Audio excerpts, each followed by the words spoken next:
It is King versus Killmonger. That's kind of fun. That's true. I hadn't thought about that. That was the first thing I thought of.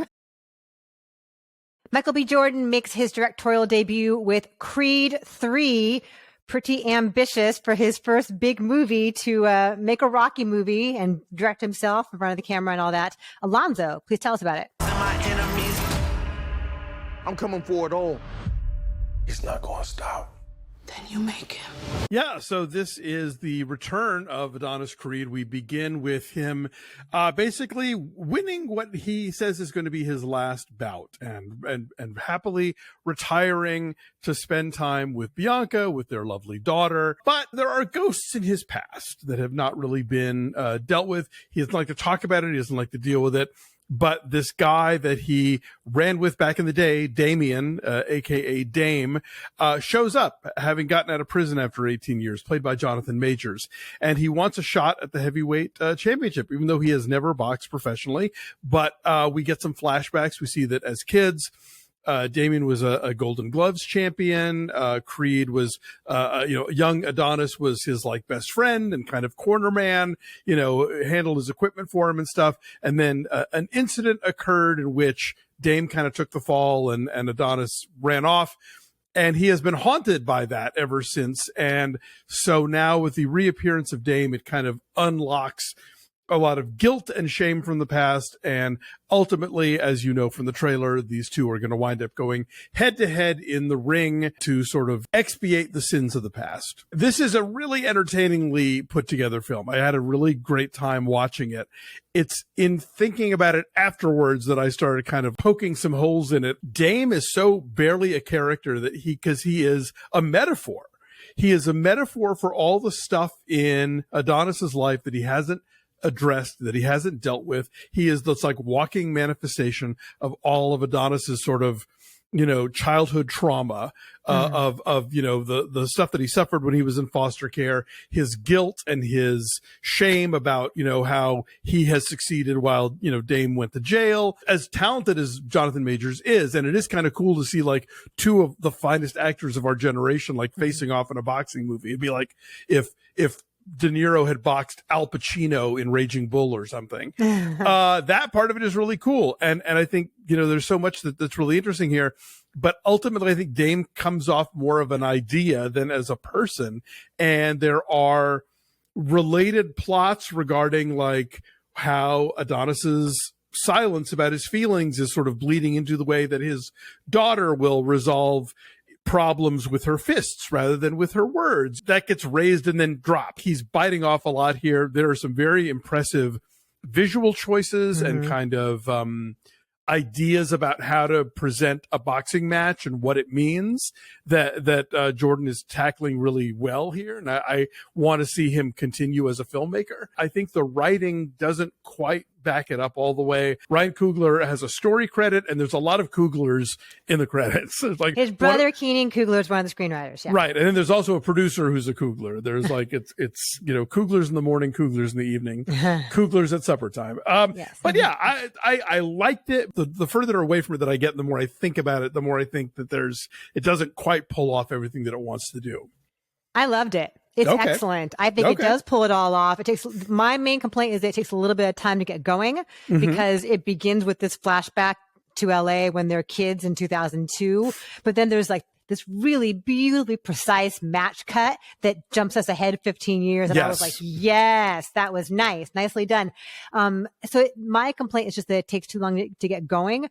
But then once it does, it pulls off this incredible balancing act of having to be a Rocky movie and all that entails as far as being true to the lore, but then like spinning it forward. Like there's no Sylvester Stallone in this movie. No. He's mentioned having fought Apollo Creed, but he's not in this for the first time in the 9 Rocky movies. And so in that way, it does feel like Michael B. Jordan is taking this and making it his own. I found Jonathan Majors just terrifying. And I thought he did so much with that role in what he doesn't say. in the way that he has this sort of placid exterior that makes him even more terrifying, because you can tell that he's just watching and biding his time and waiting and seething and plotting.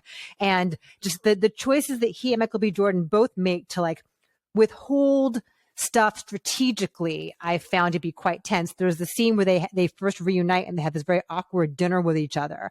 And that is paced so expertly. And it's, again, what they don't say, what the awkwardness is between them that creates this tension. And Michael B. Jordan and his editor, his couple of editors on this film, like he'll hold a beat or two longer on either his own face or Major's face, like in unexpected ways that kind of like put you on edge. Like there's so many really wise choices here that are stylistic, but that help us understand these characters and this dynamic. Yeah. Once the big climactic fight happens, because like clearly they're going to fight each other. This is not a spoiler. It is King versus Killmonger. That's kind of fun. That's true. I hadn't thought about that. That was the first thing I thought of. I was thinking about how like Creed 2 borrows a lot from Rocky 4 in terms of like we have Drago back and all of that kind of stuff.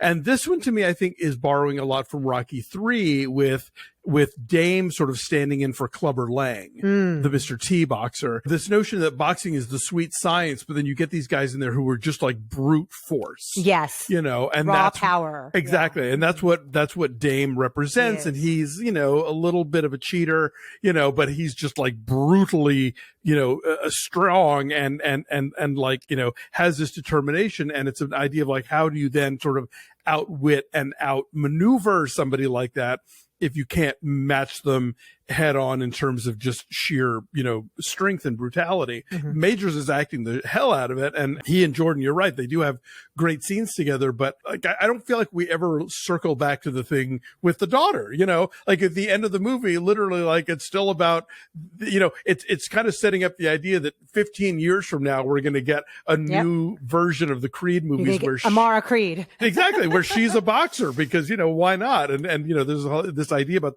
the family legacy. Like, but what about the other thing where she's like beating up kids in school? Are we going to talk about that ever again? I think that's still in her. And that's why you see at the end, like after the fight ends, the climactic thing, like she's in that ring. She can't wait to get in that ring. So I think that's how they carry that through, is they show like that spirit is in her and like, watch out.